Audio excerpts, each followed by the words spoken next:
ಬಳಪ ಹಿಡಿದ ಭಗವಂತ ಇರುತ್ತಾನೆ ನಮ ಸುತ್ತ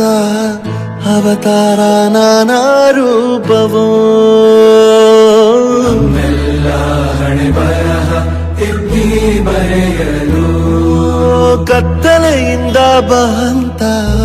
ನಮ್ಮ ಕೈಯ ಹಿಡಿಯುತ್ತ ಕರೆದೊಯ್ದ ಬೆಳಕು ತೋರಲು ದಯವಾಗಿ ಗದರೋದು ನಮ್ಮ ಬೆಳೆಸಲು